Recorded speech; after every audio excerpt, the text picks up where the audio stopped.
अब मैं आप लोगों को पहले दो थ्योरम बताऊंगा, वो थ्योरम प्रूफ नहीं करनी है, हमें सिर्फ लर्न करनी है, ठीक है। इसको कहते हैं मिड पॉइंट थ्योरम और ये मिड पॉइंट थ्योरम का कन्वर्स है। मिड पॉइंट थ्योरम क्या कहती है कि अगर एक आपके पास ट्राइंगल है बच्चों, आपके पास एक ट्राइंगल है और आप दो ट्राइंगल की दो साइड से गुजर के जाने वाली एक लाइन है और जो गुजर रही है वो लाइन वो मिड पॉइंट से गुजर रही है, यानी कि ई और एफ क्या है, मिड पॉइंट। एक ट्राइंगल एबीसी दिख रहा है और ई और एफ क्या है, ई और एफ आर मिड पॉइंट, ये मिड पॉइंट्स है। और हमें ये भी बोल रखा है कि जो ई एफ है, तो जैसे ही वो ई एफ काटता हुआ जाएगा तो ऑटोमेटिकली ई एफ पैरेलल हो जाएगा किसके, बीसी के। ये देन है। तुम लोगों को पहले ही बता दूं, अगर दो चीजें होंगी तो तीसरी चीज मिलेगी आपको। आपको दो साइड के मिड पॉइंट मिले तो ऑटोमेटिकली वो तीसरी साइड के क्या होगी, पैरेलल होगी। इसी का उल्टा समझोगे तो क्या होता है कि अगर एक ट्राइंगल है और एक के मिड पॉइंट से आ रही है एक लाइन जो गुजरते गुजरते दूसरे को कहीं से काट रही है, मगर जब वो गुजर रही है तो गुजरते हुए वो नीचे वाली लाइन के क्या है, पैरेलल है, ठीक है। If a line drawn through the mid point of one side, एक साइड के क्या है, मिड पॉइंट से आ रही है, इसे एक्स वाई जेड कह देता हूँ, ई इज द मिड पॉइंट। आपको ये दिया है, पहली बात दे दी, मैंने कहा था ना दो चीज देखा। दूसरा, ई से जो एफ लाइन जा रही है वो पहले से ही पैरेलल है वाई जेड के, वो बिल्कुल सीधी सीधी काटती हुई जा रही है, सीधी सीधी। तो अगर वो एक के बीच से काट रही है तो वो दूसरे के भी कहां से काटेगी, तो देन मैं तब लगाता हूं जब दो बातें हो जाती है, तो तीसरी चीज लगाता हूं, then F is the mid point. ये समझ में आया? ये थ्योरम आप अभी यहाँ बार बार यूज करोगे और ये मोस्ट इंपॉर्टेंट क्वेश्चन है जो पेपर में बहुत बार आए हुए हैं। तो पहला क्वेश्चन, जहाँ पे एक ट्रेपेजियम बना देता है, ई एक मिड पॉइंट दे देता है, देखो E is the mid point दे दिया और ई एफ को पैरेलल दे दिया ए बी के। आपको सबसे पहले एक ट्राइंगल दिख रहा होगा, दिख रहा है? एक सीधे वाले ट्राइंगल को ध्यान से देखोगे तो ई से गुजर के जाने वाली, इसको एम कह देता हूँ लाइन, इसको एम कह देता हूँ, ये डी कह देता हूँ, इसे ए कह देता हूँ, इसे बी। तो हमें क्या क्या दे रखा है, हमें ई एम पैरेलल दे रखा है पहले से ए बी के। आप कहोगे ई एफ दे रखा था, आप ई एम क्यों बोल रहे हो, क्योंकि ई एफ पूरी लाइन है और ई एम आधी लाइन है। पैरेलल में आधी और पूरी का कोई रोल नहीं होता, तो वो पैरेलल है तो पैरेलल है। दूसरा, अगर वो पैरेलल है और ई जो है पहले से, ई इज द कौन सा पॉइंट बच्चों, मिड पॉइंट, वेरी गुड। ई पहले से मिड पॉइंट है, तो दो बातें हो गई। जैसे ही दो बातें हुई तो जरा ध्यान से बोलिए, कौन सी वाली थ्योरम की दो बातें हुई, ऊपर वाले की या नीचे वाले की? एक मिड पॉइंट और एक पैरेलल। देखो एक मिड पॉइंट और एक पैरेलल, मिड पॉइंट और पैरेलल, ये नहीं ना दो बातें, ये ऊपर वाले में तो दोनों मिड पॉइंट थे, तो मिड पॉइंट और पैरेलल, तो automatically then m is the, तो क्या हो गया, m is the mid point, ये हो गया। और यहाँ पे थ्योरम चिपका दोगे पूरी की पूरी, 8.8 बच्चों लगा दोगे थ्योरम, यहाँ पूरी पूरी स्टेटमेंट लगाओगे मतलब लिखना पड़ेगा। नेक्स्ट आता है, सिर्फ ये लिखनी है दो लाइन, ये डायग्राम भी नहीं बनाना कुछ, सिर्फ आपको दो लाइन लगानी है। नेक्स्ट आता है, जब ये हो गया तो इस ट्राइंगल को उल्टा देखो, उल्टा दिख रहा है ट्राइंगल, उल्टे ट्राइंगल में ये है m, ये है f, ये है d, ये है c, ये है नीचे क्या, b। सबको क्लियर है? आपको ये सारी चीजें दिख रही होंगी, तो उसमें ध्यान से देखोगे तो m पहले से ही मिड पॉइंट आपने अभी करा है, m मिड पॉइंट आपने करा है ना, m is the mid point, आपने ये बात कर दी। दूसरा, e m f पहले से ही पैरेलल है किसके, dc के।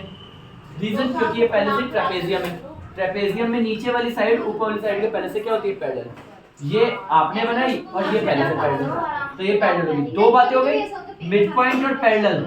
बताओ कौन सी वाली थ्योरम लगेगी अब, ऊपर वाली या नीचे वाली? नीचे वाली। तो ये देखो, इस ट्राइंगल के मिड से आने वाली लाइन सीधी जा रही है, तो एफ क्या हो जाएगा ऑटोमेटिकली, एफ भी क्या हो जाएगा, very good, F is the mid point. अब कहोगे क्या लिखें इसके आगे, तो इसके आगे 8.8 को दोबारा लिख दो और हेंस। अब आप कहोगे आप पहले ही ये दो इस ट्रायंगल को कर देते तो हमारा क्वेश्चन हो जाता, नहीं, m मिड पॉइंट लेने के लिए आपको ये करना पड़ा।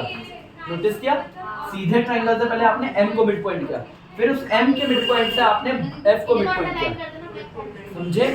m एक बीच की कड़ी बनी, एक बीच का रास्ता बना जिसने f तक पहुंचाने का काम किया। डन? क्लियर? ऐसा ही सेम वहां वाला क्वेश्चन है। इस वाले क्वेश्चन में भी ट्राइंगल्स बने हुए हैं, E और F मिड पॉइंट है, पहले ही बता रहा हूँ इसलिए मार्क कर रहा हूँ, थोड़ा सा डार्क कर रहा हूँ। आपको E से एक ट्राइंगल दिख रहा होगा नीचे वाला छोटे वाला, ठीक है? प्रूफ क्या करना है आपको? ये स्ट्रेट लाइन दिख रही है, ये स्ट्रेट लाइन के तीनों टुकड़े बराबर करने हैं। ट्राइसेक्ट, ट्राइसेक्ट का मतलब होता है तीनों हिस्से बराबर।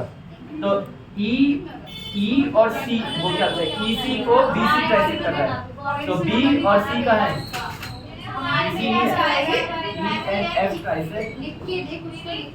मैंने लाइन कर दी, तो दैट लिखना है AF and ट्राइसेक्ट, ये करते हैं। अब खत्म करते हैं। सबसे पहले नीचे वाला ट्राइंगल देखेंगे। ओके, गुचड़ नहीं होगी थोड़ी सी, मैं वो वाला हटा दूं, ये वाला सबका हो गया होगा ना, ये वाला सबका हो गया होगा ना। सिमी थोड़ा सा घुमाना होगा क्योंकि मैं इस साइड लिखूंगा, जरूरत है? ठीक है, सबसे पहले नीचे वाला ट्राइंगल देखो, ये है A, ये है B, ये है P और ये है हमारा Q, ये है हमारा E। सबको दिख रहा है? ये वाला ट्राइंगल देखो जो मैंने निकाल के बनाया था, आपको सबको दिख रहा होगा। E क्या है पहले से? Mid point. EQ पहले से ही पैरेलल है किसके? है ना, EQ पैरेलल है किसके? AB के। और E क्या है? E is the mid point. तो अब आप बताओ क्या हो जाएगा? देन तो क्या मिल जाएगा आपको? E से गुजर के जाने वाली लाइन इसके पैरेलल भी है, तो Q क्या हो जाएगा? Very good, Q is the, अगर कोई मिड पॉइंट होता है तो उसके टुकड़े बराबर होते हैं ना, तो PQ बराबर हो जाएगा किसके? QD के। यही तो होगा इसका मतलब। मिड पॉइंट के आगे मैंने एक लाइन और लिख दी, वही है। मिड पॉइंट का मतलब दोनों टुकड़े बराबर होंगे, मैंने वो लिख दिया। यहाँ पे 8.8 दो लाइन। Equation number 1। जरा ऊपर वाले ट्रायंगल को देखो जहाँ पे F मिड पॉइंट है। तुम लोगों को एक और बात, अगर तुम लोग सीखोगे नहीं तो तुम लोगों को कभी खुद नहीं मिलने वाला है ट्रायंगल। और मैं इन्हीं क्वेश्चंस का टेस्ट भी लूंगा तो तुमसे प्रैक्टिस नहीं होगी। फिर तुम लोग यही सोचोगे कि यार ये क्वेश्चन पांचों के पांचों वही कराए थे और ये अब हमसे टेस्ट ले रहे हैं तो हमसे हो नहीं रहे, क्योंकि तुम्हें ट्रायंगल नहीं मिलेगा। ये देखो F वाला ट्रायंगल है, ये वाला ऊपर वाला, तो मैं ऊपर वाला बना के भी दिखा रहा हूँ तुम लोगों को। जिस दिन टेस्ट वाला दिन होगा, जो लोग काम कर रहे हैं उन लोगों से बनेगा भी नहीं। वो लोग सोच रहे हो उतारने में ज्यादा देर लगेगी। F मिड पॉइंट है, F से होके आने वाली लाइन नीचे वाले के CQ के क्या है? पैरेलल। तो PF जो है वो पैरेलल है CQ के। दूसरा F is the mid point. तो दो बातें हो गई। देन जिसकी वजह से क्या हो जाएगा?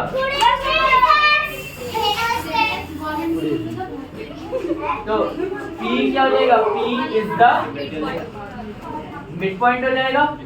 और अगर P मिड पॉइंट हो जाएगा तो P के दो टुकड़े DP बराबर PQ। हम लोग इक्वेशन नंबर 2 कहेंगे और यहाँ पे 8.8 थ्योरम लिख देंगे। डन। अब मैं आपसे एक बात पूछता हूँ, ध्यान से देखो इक्वेशन 1 और 2 को।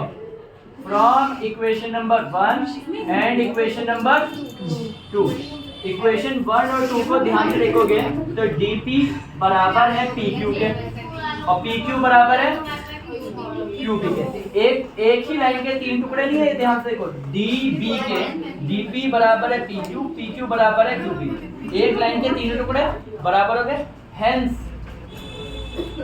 ये वाली कहाँ गया? ये वाली line AF and CP trisect DP। दो लाइन है, एक पूरी लाइन को तीन हिस्सों में काटे। डन।